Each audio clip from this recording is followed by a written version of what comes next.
سلام دوستای عزیز، به کانال آشپزی خانگی خوش آمدین.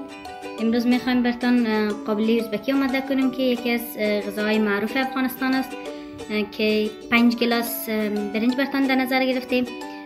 1 کیلو گوشت ماهیچه گوسفندی، 2 عدد پیاز کلان، 1 گلاس روغن، 1 گلاس هم کشمش،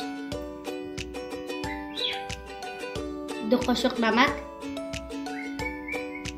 مسالش است دارچین، برگ بو، میخک، هل و مساله برنج که ترسایش بعدا براتون میمانم که مساله برنج براتون آماده میکنم و زردک است که زردک هم بعدا خلال میکنم.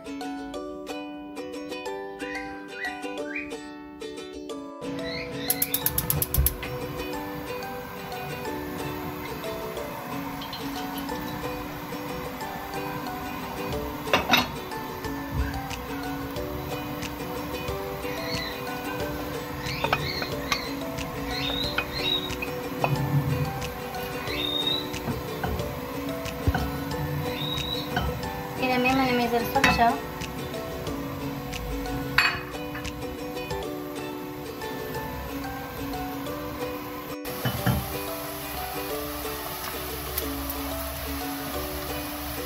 خب شما میبینیم که پیاز هم خزرد شده، بس است. اینا گوشت هم میندازیم بهش سرخ میکنیم.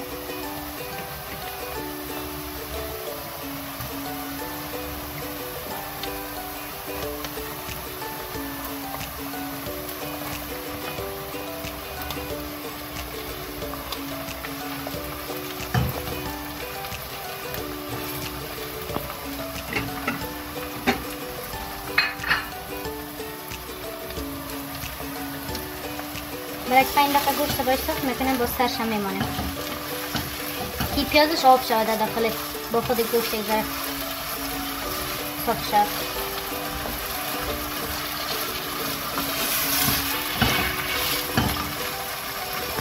نمکش هم بندازم.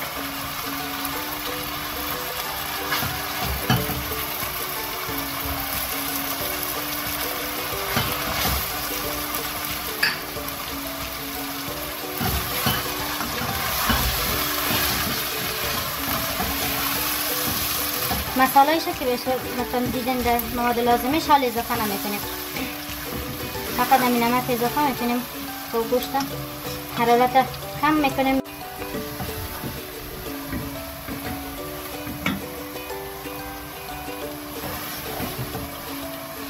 اینا رو به 10 دقیقه می‌مانیم، حرارت کم می‌کنیم که آب شود.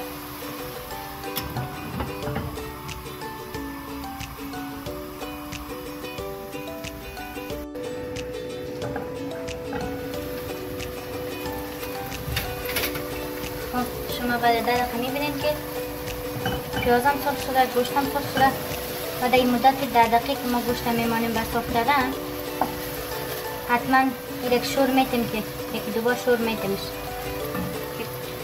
زیر دیگ نگیره. میبینیم که پیاز خوب سرخ شده، آب شده، گوشتم بهش سرخ شده. اینا آبش اضافه میکنیم، در 1 ساعت میمانیم که پخته شود گوشت.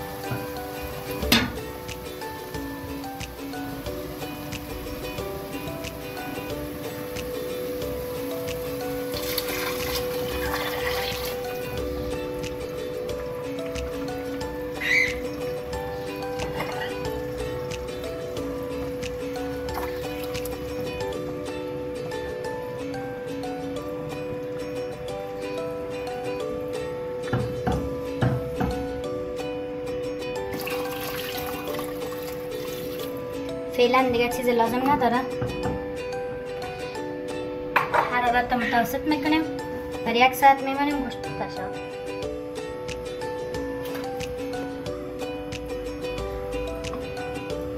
خب آبش 10 گلاس میندازیم که چون پخته میشه کم میشه، آبش بر برنج نمیمانه.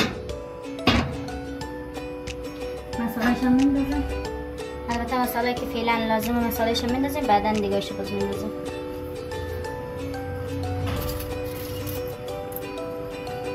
خیلی باز وقت برنج میندازم.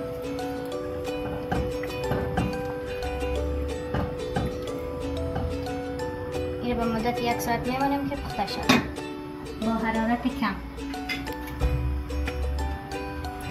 میبینید شما حرارت چه کم کم جوش میخوره.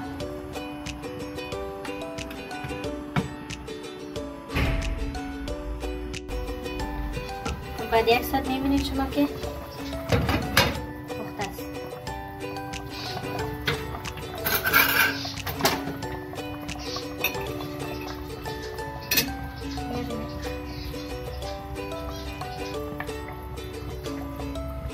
گوشت آماده شد. میخوایم برنج بندازیم.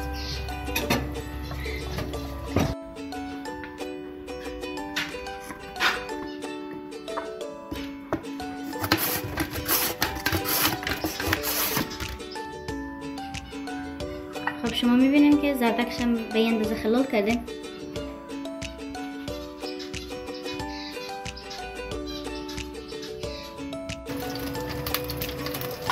خب شما میبینین روغن داخلی چرا زیاد نمیندازیم، کم کم هم زردکش تخت بده.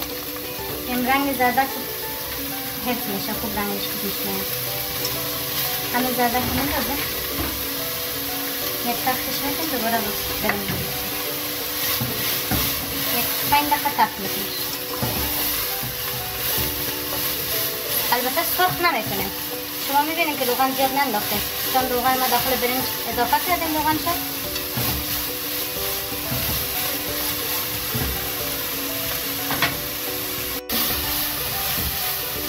خب شما میبینید که با چند دقیقه 1-3 دقیقه تفت دادیم زردکه.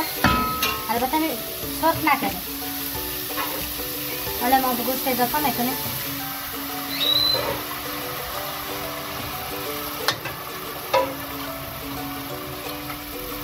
به اندازه برنج خود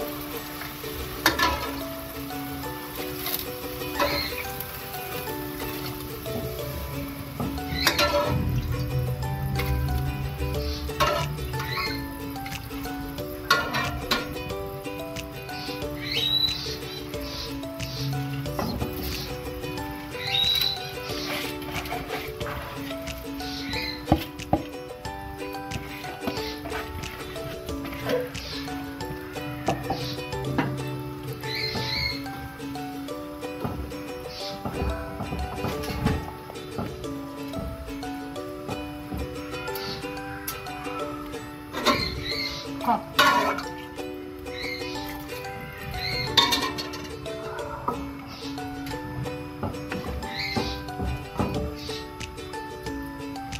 به اندازه 1 رنده ناخن آب از سر برنج بلند باشه. زیاد آب اضافه نمی کنیم که قبلا هم برنج تر کردیم میشاره برنج.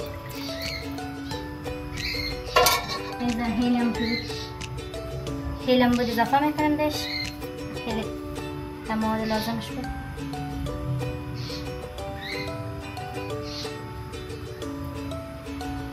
خب با حرارت بلند میمونیم که آب خود خشک کنه.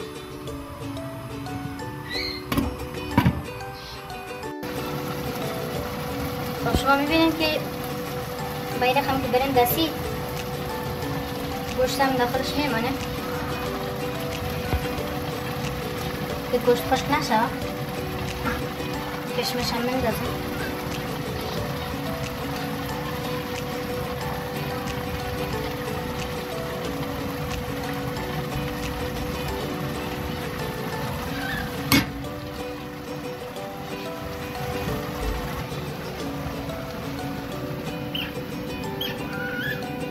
خب برای نیم ساعت میمونیم دادم.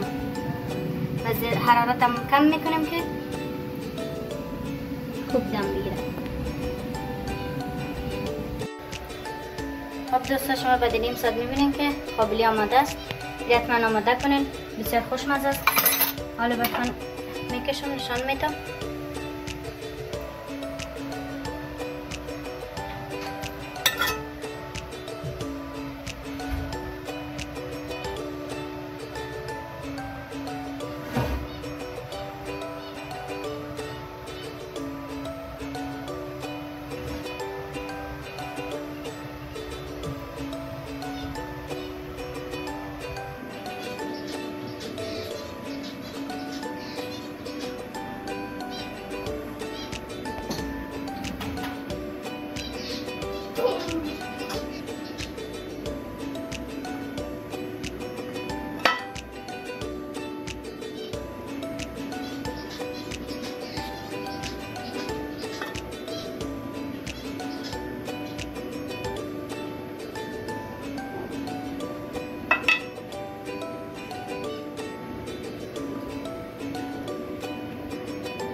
خب دوستا این از قابلی امروز که برتان آماده کردم.